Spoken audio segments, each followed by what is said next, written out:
Eh, ok. Habíamos comentado que la teoría del ciclo marxista estaba asociada a el subconsumo, o sea, la caída del consumo cuando comenzaba la crisis. ¿Ok? Es más, eso es una tendencia natural en la teoría marxista y en la teoría keynesiana, ¿no? Ambos creen que eso es lo que pasa, ¿no? ¿Ok? Pero bueno, vamos a ver las otras teorías, a ver, ¿no? La siguiente teoría, ¿ok? Este, en orden es la de Schumpeter, ¿no? ¿Ok? Schumpeter era un economista que estudió con los austríacos, ¿ok? Por lo cual mucha gente lo asocia a la Escuela Austríaca de Economía. O sea, hay gente que cree que Schumpeter fue miembro de la escuela. Inicialmente tal vez sí, ¿no? Schumpeter escribió un libro de metodología, ¿ok? Metodología de la economía, que parece que está muy cerca del mundo austríaco, ¿ok? Después escribió la teoría del desenvolvimiento económico, que siempre se dice que tiene que ver con la escuela austríaca, pero ahí hay algunas cosas que no son austríacas, ¿no? ¿Ok? De hecho, ahí aparece la teoría de la destrucción creativa, ¿ok? Que es la famosa teoría por la cual él cree que, que se experimenta el ciclo, ¿ok? Y esa teoría tiene origen historicista, ¿no? Porque el creador de la teoría es Sombart, ¿ok? Que es el mismo creador de la concepción del empresario que tiene Schumpeter, ¿no? Schumpeter no tiene la concepción que tienen los austríacos del empresario. Para el austríaco, el empresario es, ¿cómo se llama? En- este, eh, puede tener las características que dice que tiene, que dice Sombart que tiene o que Schumpeter ratifica que tiene, ¿ok? Pero está sujeto a la mano invisible, ¿no? ¿Ok? Y esa es la diferencia entre los que son socialistas y los que no somos socialistas, ¿no? O sea, el que es socialista cree, ¿ok? Que las cosas se pueden planificar, ¿ok? Y que se puede planificar todo, ¿no? Y de hecho, por eso es que ellos creen que, eh, que el empresario es un tipo que maquina y que siempre consigue que el resultado sea lo que él maquinó, ¿ok? O sea, quien tiene esa concepción es profundamente socialista, ¿no? ¿Ok? Y esa es la concepción que tiene Schumpeter y la concepción que tiene Sombart, pues. Ellos creen que el empresario es un tipo que se la pasa planificando para imponer su voluntad en el mercado y eso probablemente es cierto, ¿ok? Pero al final la mano invisible hace que él haga una cosa que él no había planificado, ¿no? ¿Ok? Y eso es lo que al final ocurre, ¿no? Y eso es lo que eso es, quien acepta lo segundo es austríaco, ¿ok? Quien acepta lo primero es de las otras escuelas, por tanto es socialista, ¿ok? Entonces, bueno, Schumpeter cree en eso, cree que el empresario es un tipo muy cerebral, ¿ok? Que trata de imponer su voluntad en el mercado, o sea, es un tipo volitivo, ¿ok? Y esa es la misma visión que tiene Sombart, ¿no? Y Sombart es el creador de esta teoría de la destrucción creativa, porque él cree que el empresario logra destruir el equilibrio, ¿no? ¿Ok? Con esa imposición de su voluntad, ¿no? ¿Ok? En la visión austríaca es al contrario, ¿no? El empresario es el que trata de restituir el equilibrio, ¿ok? Y es lo que de verdad ocurre, ¿no? Aunque él no lo quiera, él trata de restituir el equilibrio, ¿no? Entonces, bueno, en la teoría de la destrucción creativa, Schumpeter cree que el empresario eh, genera el desequilibrio y las ganancias extraordinarias en la etapa, o sea, en el momento en que él crea la innovación. Y él cree que la innovación siempre se crea en el fondo de la recesión, ¿ok? O sea que vámonos al gráfico que hicimos inicialmente, ¿ok? A este. Entonces, aquí ocurriría la innovación, ¿ok? Que plantea Schumpeter en el fondo de la recesión, ¿ok? Y eso hace que inmediatamente se rompa el equilibrio walrasiano, ¿ok? Por lo cual los beneficios comienzan a ser mayores que cero, ¿no? ¿Ok? para ese empresario. Entonces, el resto de los empresarios, ¿ok? Que también son unos maquinadores, ¿ok? Van a tratar de averiguar cuál es la innovación que aplicó este empresario para conseguir esas ganancias extraordinarias, ¿no? Y bueno, todo este periodo de crecimiento, ¿ok? Todo lo que se va a ocurrir, lo que va a ocurrir en la recuperación en el auge, es producto de el descubrimiento lento y persistente de cada uno de los empresarios que le hacen la competencia al empresario que innovó, ¿ok? Tratando de copiar la innovación. Cuando la innovación se masifica, ¿ok? Y todos los empresarios la copian, entonces comienza la crisis porque se restituye el equilibrio. ¿Ok? Se restituye el equilibrio que se destruyó por culpa de la innovación. ¿Ok?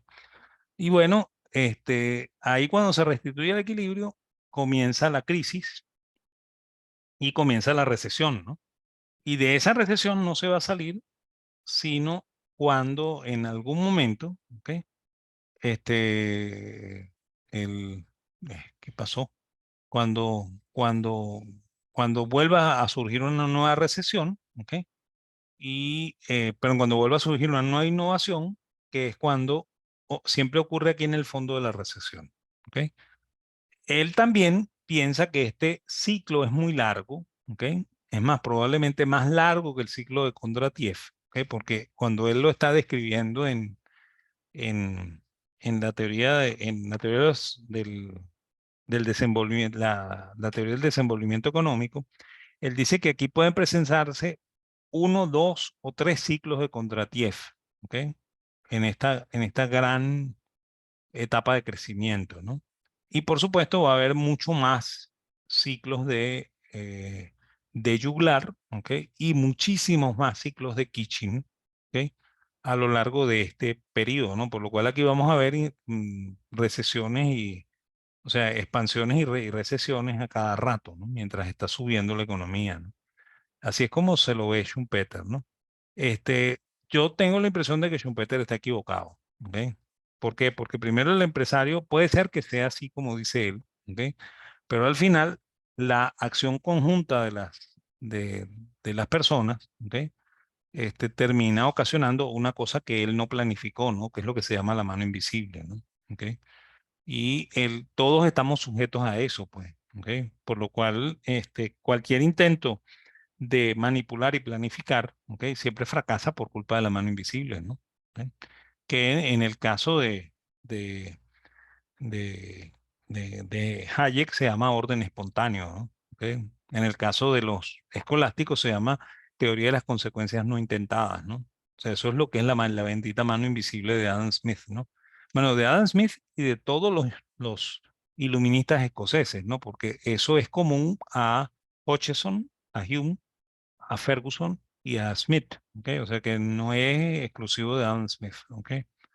Ok, esa es, y por cierto, ¿no?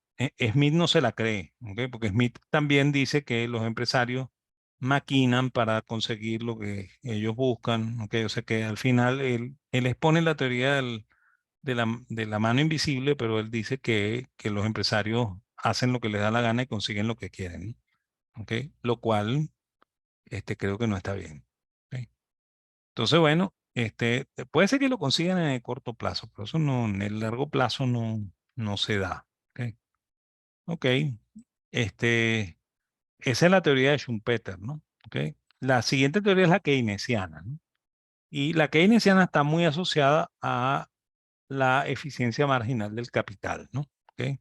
Pero yo la voy a decir mucho más sencilla, ¿no? Pues de hecho, para Keynes también el empresario es una cosa así como se la ve, como se la ve Smith y como se la ve Sombart y como se la ve Schumpeter, ¿no? Es más, él piensa que el empresario es un tipo que hay que tener controlado, ¿no? ¿Ok? Así como yo creo que al que hay que tener controlado es al gobierno, él cree que el que hay que tener controlado es al empresario, ¿no? Y bueno, fundamentalmente para los, eh, para los, ¿cómo se llama? Para los keynesianos, ¿ok? Aquí, en el fondo de la recesión, ocurre que la inversión es mayor, ¿ok? que el ahorro. ¿Ok? Y eso es lo que ocurre, eh, eso es lo que hace que la economía crezca, ¿no? ¿Ok? Y bueno, y cuando llegamos a la crisis, ¿ok? Ahí lo que va a ocurrir es que eh, se voltea la tortilla y el ahorro se hace mayor que la inversión. ¿Ok? Y eso significa, ¿ok? Eso significa, ¿ok?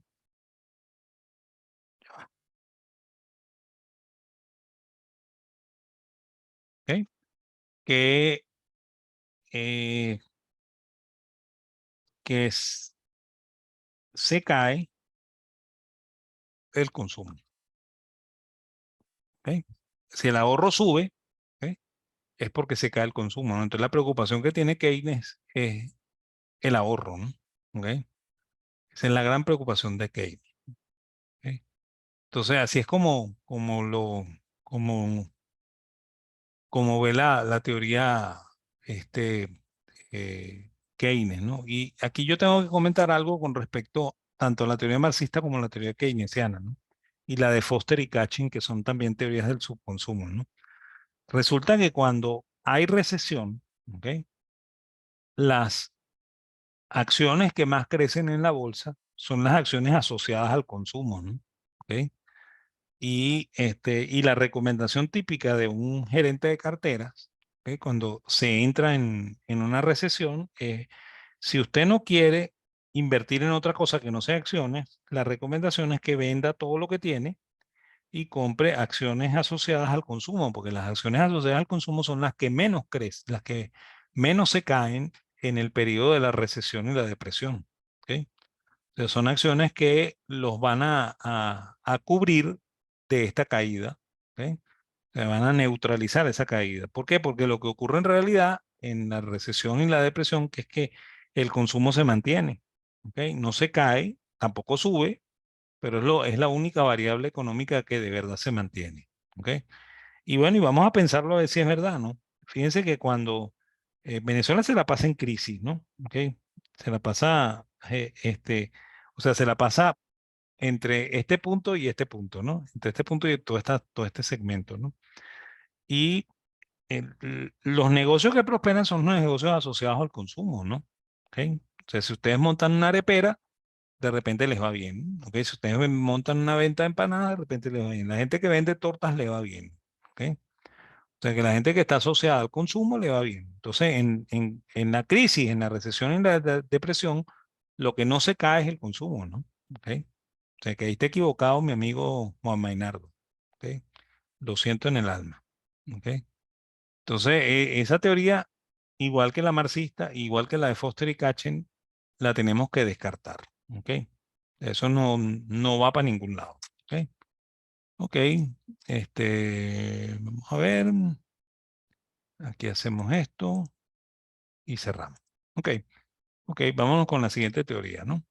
La teoría de los ciclos reales, que es la que por ahí me comentaron cuando dijeron que si no la podíamos ver con el filtro, ¿no? Ok. Fíjense, la teoría de los ciclos reales se parece mucho a la teoría austríaca del ciclo, ¿ok? Pero no es exactamente igual, se parece mucho, ¿ok? Sin embargo, yo no sé, ¿ok? Me gustaría ver el funcionamiento del filtro ese de Prescott, también cómo funciona, ¿ok?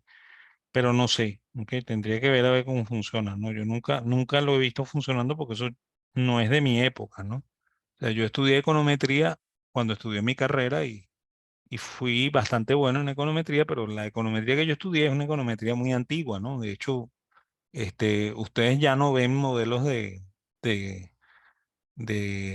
¿cómo se llama? De expectativas adaptativas, que era lo que yo estudiaba, lo de punta, ¿ok?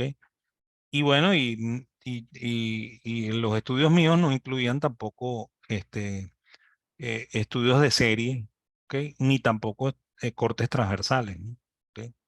Es más, eso yo lo he ido aprendiendo en el camino porque como asesoro tesis, entonces termino aprendiendo algo mientras voy asesorando tesis. Pero nunca he hecho una tesis que tenga ciclo, por lo cual nunca he visto el ciclo ese el filtro ese de Kitlan y Prescott, ¿no? Que son precisamente los dos señores que están aquí, ¿no? La teoría de los ciclos reales parte de eso, parte de tres ensayos que ellos hicieron, uno en el 82, otro en el 90 y otro en el 95, ¿no? Ellos estudian la fluctuación de la demanda agregada, ¿ok? Y ellos creen que cuando se presenta un choque favorable sobre la tecnología, ¿ok? Eso provoca, ¿ok? Que el producto aumente, ¿ok? La demanda de trabajo se expanda, ¿ok? El salario real se eleve, ¿ok? Por lo cual se incrementa la productividad de factores, ¿ok? Trabajo y capital, hasta que se incurre en una acumulación excesiva de capital durante el auge, ¿ok? Y eso es lo que termina ocasionando la crisis y la recesión, ¿no? Entonces, ellos creen que el auge, ¿ok? Es que en sí tiene las semillas de la recesión, ¿ok? En ambas cosas se parece mucho a la teoría austríaca. Ya vamos a mostrar la teoría austríaca, que esa probablemente nunca la han visto ustedes, ¿ok? Porque en Venezuela no se enseña, ¿no? ¿Ok? Entonces vamos a ver si la vemos, ¿no? ¿Ok? Resulta que el Fomises, ¿ok? La plantea originalmente en un libro que se llama La teoría del dinero y los medios fiduciarios, ¿no? Que se tradujo al castellano bastante mal con el nombre de La teoría del dinero y el crédito, ¿no? ¿Ok? Entonces ahí él dice que el comportamiento cíclico de la economía está asociado a la intervención por parte de un organismo del Estado, que pudiera ser el Banco Central o cualquier organismo del Estado que trate de fijar las tasas de interés y regir las políticas de crédito, ¿ok? Que hace que la economía ubique su tasa de interés por debajo de la tasa natural de interés, ¿no? Y la tasa natural de interés es una teoría que expuso en su momento un señor que se llama Knut Wicksell, ¿ok? Que también fue alumno de Menger, pero que no fue austríaco, ¿no? Era muy amigo de von Baber, que sí es austríaco, fue alumno de Menger, y bueno, y Knut Wicksell creía, ¿ok? Que había una tasa natural de interés, ¿ok? Que existía en la economía, ¿no? Pero esa tasa se las voy a decir tal y como lo dice él en su libro que se llama la tasa de interés y el nivel de los precios, ¿no? ¿Ok? Die Geldzin und, und, gute Preise se llama el libro, ¿no? Este, él decía que es la tasa que se conformaría en el mercado si no hubiese dinero, ¿ok? Entonces, yo les comento algo, ¿no? Yo estudié en Venezuela, ¿no?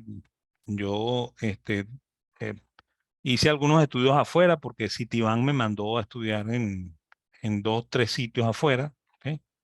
Por lo cual mi preparación es muy parecida a la que pueden haber tenido, la que pueden tener ustedes en este momento, ¿no? Porque mis profesores, claro, mis profesores eran los profesores de ustedes también, ¿no? ¿Ok?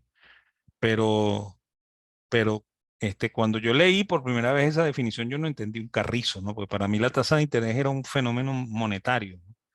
Entonces, el tipo dice eso, ¿no? De que la tasa de interés natural es la tasa que se conformaría en el mercado si no existiese dinero, ¿no? Y de hecho, cuando Hayek intenta probar la teoría del ciclo, parte de un modelo en el cual no existe el dinero, ¿no? ¿Ok? Y eso causa la crítica de Keynes y la crítica de Sraffa, que tampoco entienden por qué él dice esto, ¿no? ¿Ok? Este, vamos a ver por qué es que lo dice, ¿no? Porque acuérdense que los austríacos creemos que la tasa natural, la tasa de interés, no es un fenómeno monetario, ¿no? ¿Ok?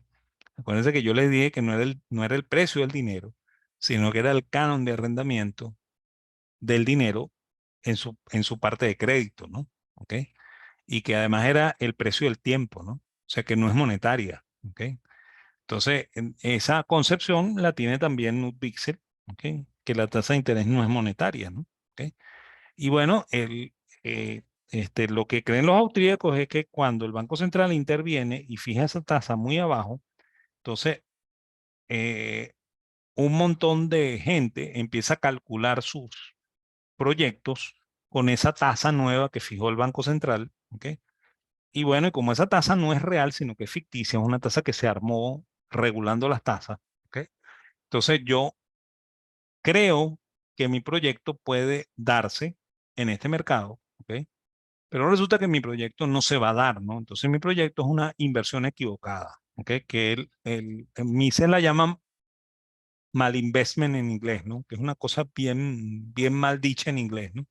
En realidad el término es malinvestment, ¿ok? O sea, es inversión equivocada, ¿no? ¿Ok? No es malinvestment, es inversión equivocada. Entonces eso, cuando el central fija la tasa por debajo de la tasa natural, que es la tasa que se conformaría si él no actuara, ¿ok? Entonces eso motiva un crecimiento general de la economía, ¿ok? Y como hay una diferencia entre los diferentes bienes, ¿ok? Cada uno de ellos se va afectando de una manera distinta, ¿ok? Por eso es que los indicadores económicos a veces no nos sirven, ¿ok? Y, y bueno, los precios crecen de una manera distinta al índice de precios, el PIB se comporta de una manera distinta al índice de precios. ¿Por qué? Porque los austríacos creemos que la, los bienes se clasifican por orden, ¿no? Y el primer orden es el del consumo, ¿no? Y el consumo es eso, ¿no? Consumir, o sea, es comida y papel toalé, eso es lo que es el consumo, ¿no? ¿Ok? No son los carros, no es los apartamentos, eso es un bien de inversión, ¿ok? En el, en los órdenes más alejados del consumo estaría la comercialización, la distribución, la manufactura, la refinación y la minería. Aquí lo estoy viendo como, como sectores de producción, ¿no? ¿Ok? Para que yo pueda consumir, yo tengo que comprar en un comercio, ¿no? Por lo cual la siguiente etapa es la etapa de la comercialización. Para que el producto llegue al comercio, debe haber una red de distribución, por lo cual la siguiente etapa es la distribución, ¿no? Para que esto llegue, ¿ok? Para esto sea distribuido, tiene que ser manufacturado, ¿no? Entonces la siguiente etapa es la manufactura, ¿no? Y para que ocurra la manufactura debe haber una refinación de unas materias primas, ¿ok? Y aquí debe haber la extracción de una materia prima, ¿no? ¿Ok? Por eso yo le pongo minería, pero ustedes piensen que es la materia prima, pues. ¿Ok? Esta es la elaboración de la materia prima, después la elaboración del producto, después la distribución del producto y por último la comercialización del producto final, ¿no? Y estas son las etapas de la producción en el enfoque austríaco, ¿no? Entonces, bueno, Hayek dice que esto es así, ¿ok? Y que la tasa de interés no es más que la tangente de este ángulo, ¿ok? Por lo cual es consumo entre inversión. Eso es lo que es la tasa de interés, ¿ok? No es dinero, consumo entre inversión, ¿ok?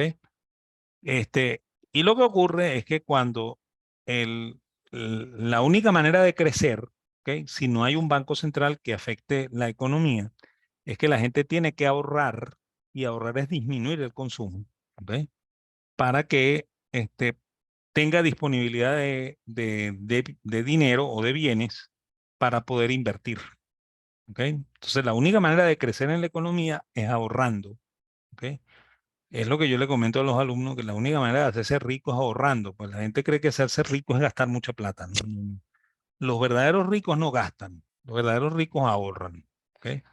Entonces, la gente que gasta termina pobre. ¿Ok? Entonces, bueno, el secreto es ahorrar. ¿Ok? Y entonces, para crecer en la economía, tú tienes que ahorrar. ¿Ok?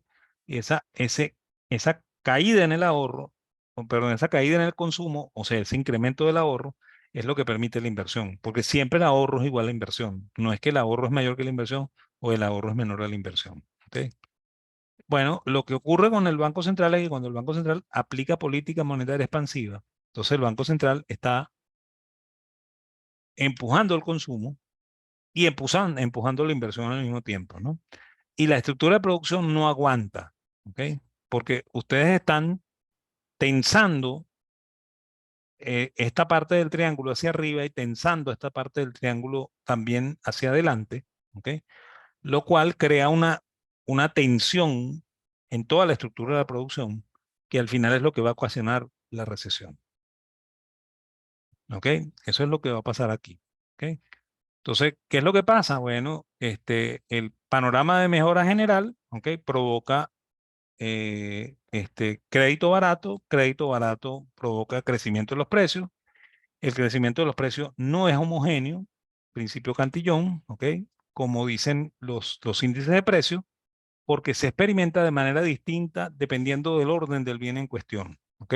Por eso es que los bienes de inversión suben de manera distinta a como sube el bien de capital, perdón, como sube el bien de consumo, ¿ok?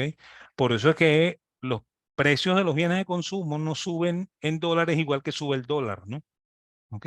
Por eso es que los economistas creen que hay una inflación en dólares, ¿ok? Porque no entienden el proceso inflacionario, pues, ¿ok? Que el proceso inflacionario no es homogéneo, pues, y por eso los índices no nos sirven para nada, ¿ok? Y como se están ejecutando al mismo tiempo inversiones que son adecuadas, ¿ok? Y inversiones equivocadas, ¿ok? Entonces se da mucha demanda en los factores de producción, ¿ok? Y eso hace muy costosa la realización de los productos y comienza a haber inflación de costos, ¿no? ¿Ok? Entonces, al final del periodo de auge, ¿ok? Esa subida se hace mucho más importante.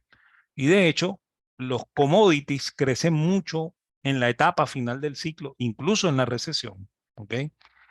Porque se distorsionó toda la estructura de producción, ¿ok? Por la política monetaria, ¿ok? Y eso es lo que pone en peligro las inversiones equivocadas. Las inversiones equivocadas nunca se debieron haber realizado, ¿ok? Y la única manera por la que se están realizando es porque el crédito es barato, ¿ok? Entonces, lo primero es que ahí se va a ocasionar pérdida, ¿ok? Y van a colapsar por pérdida, ¿ok? Y si no colapsan directamente por pérdida, porque son probablemente un producto de largo plazo, entonces van a colapsar cuando el Banco Central aplique una política monetaria restrictiva para controlar la inflación que él mismo generó, ¿ok?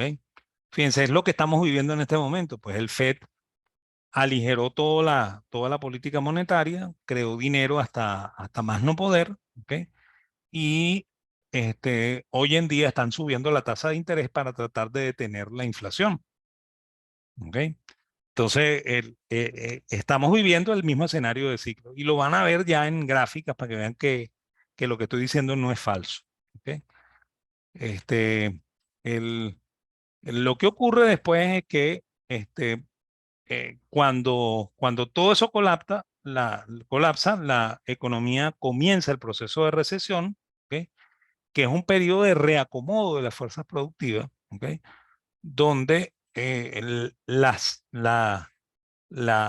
salida de las inversiones es lo que ocasiona la crisis, ¿ok? No la caída en el consumo, ¿ok? Porque lo que se cae de verdad es la inversión, no el consumo. Eso es lo que pasa en, en, en la crisis, ¿ok? Y durante todo el periodo de la recesión. Y bueno, y durante el periodo de la recesión, el desempleo y los cierres de empresas, ¿ok? Llevan a un reacomodo de toda la economía, ¿ok? Y la economía de esa manera se prepara para una nueva recuperación económica, ¿ok? Por lo cual la crisis no debe ser detenida, ¿ok? La crisis tiene que ser dejada para que se termine de ¿cómo se llama? De reacomodar todas estas fuerzas económicas, ¿ok? Y dependiendo de lo que al final haga el Banco Central, ¿ok? El ciclo se puede volver a manifestar, ¿no? Entonces, si el central vuelve a entrar aplicando política monetaria expansiva, se va a dar de nuevo este ciclo, ¿ok? Ojo, esa teoría la propuso Keynes, pero la propuso von Mises en el año 1912 cuando escribe el, el ¿cómo se llama? La teoría del dinero y los medios los medios fiduciarios, ¿ok? Y bueno, y la perfecciona Hayek agregándole estos triángulos que mostramos, ¿no? Los triángulos hayekianos, ¿no? Que son estos tres, ¿ok? Que aparecen en el libro Precios y Producción, ¿ok? Y bueno, vamos a ver si eso se da o no se da en la realidad, ¿no? A mí me gusta usar un indicador, ¿ok? Que para mí da muy bien, ¿ok? Y ya van a ver por qué, ¿no? Porque es que en economía ocurre que los indicadores en general son indicadores rezagados, ¿ok? O sea, todos nuestros indicadores económicos son rezagados, ¿no? El PIB se produce con 6 semanas de retraso, ¿ok? El IPC se produce con 15 días de retraso. El índice de precios al mayor se produce con 15 días de retraso y a veces más. ¿Ok? La balanza de pago se produce con 4 meses de retraso. ¿Ok? Las exportaciones con 3 meses de retraso. Las importaciones con 5 meses de retraso. ¿Ok? Los indicadores financieros, algunos son rezagados y otros son contemporáneos, ¿no? ¿Cuáles son rezagados? Por ejemplo, los balances de las empresas son rezagados, los flujos de cada de la empresa son rezagados. ¿Ok? Son contemporáneos la tasa de interés. ¿Ok? Fíjense que la tasa de interés es un indicador financiero, ¿no? ¿Ok? Este tipo de cambio, los precios de las acciones, los precios de los commodities. ¿Ok? Y entre los indicadores financieros hay unos indicadores que además de ser contemporáneos son líderes, ¿no? Y yo voy a llamar a esos dos indicadores el índice bursátil y las curvas de rendimiento. ¿Ok? ¿Qué es una curva de rendimiento? Eso lo vamos a aprender a construir luego cuando veamos rentas fijas. ¿Ok? Eh, se construye colocando en este eje las tasas de rendimiento al vencimiento. ¿Ok? Y en este eje los periodos de recuperación de la inversión, ¿no? Entonces, una curva puede tener estructura positiva, ¿ok? Cuando la tasa del corto plazo es menor que la tasa del largo plazo. ¿Ok? Una curva puede tener forma plana o pendiente plana cuando la curva del corto plazo es muy parecida a al rendimiento del largo plazo. ¿Ok? Y esas se presentan en el ciclo, ¿no? Ya van a ver. Y puede tener forma invertida, que quizás es la más extraña de todas, ¿ok? En la cual la tasa del corto plazo es mayor que la tasa del largo plazo. ¿Ok? Esto pareciera que es contra natura, pero ocurre, ¿no? ¿Ok?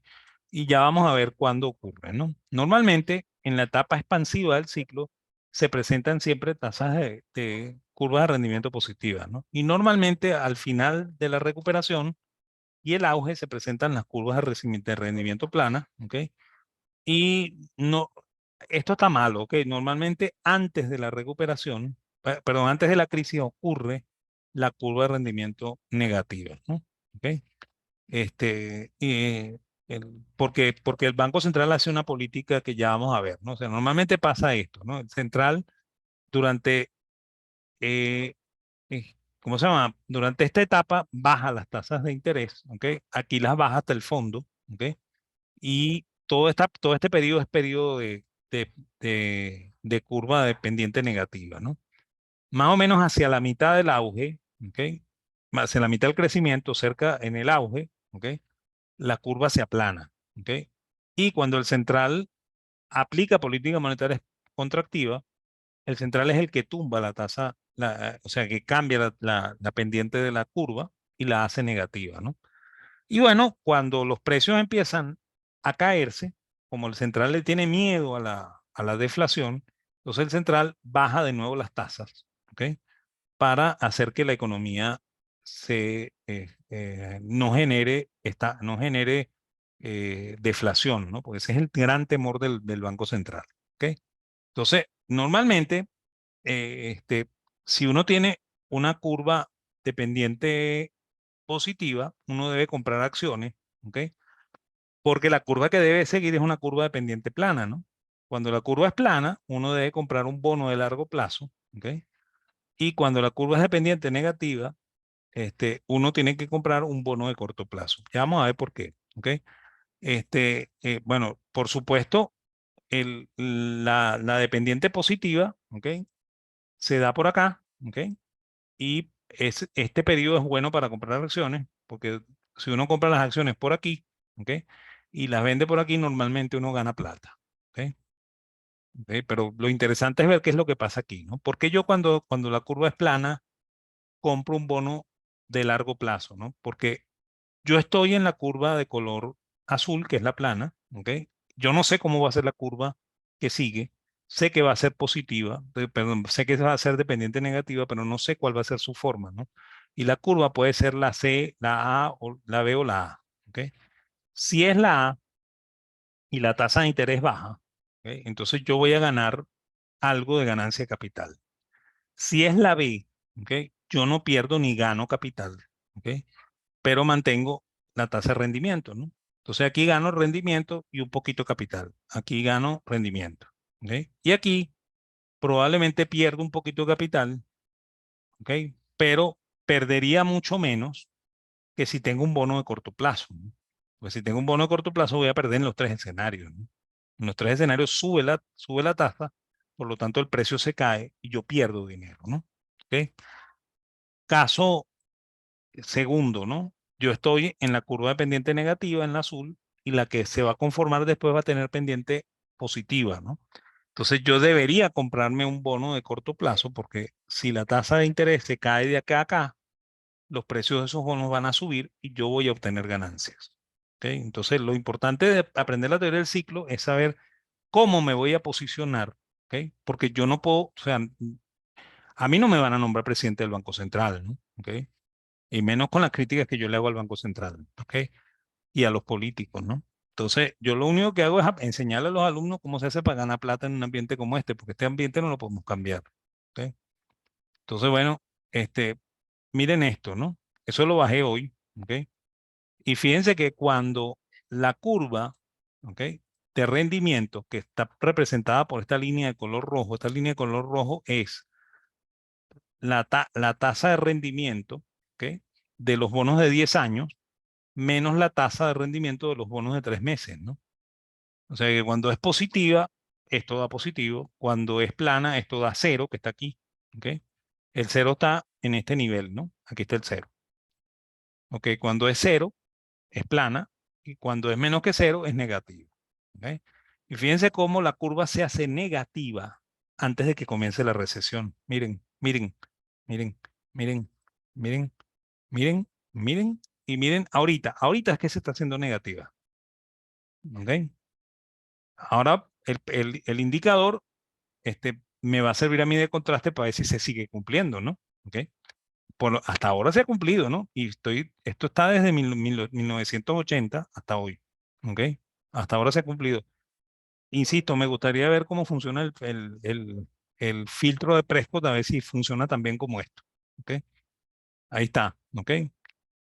Fíjense que no les estoy diciendo mentira. Commodities. West Texas contra PIB de Estados Unidos. Miren esto, en recesión el West Texas sube de precio.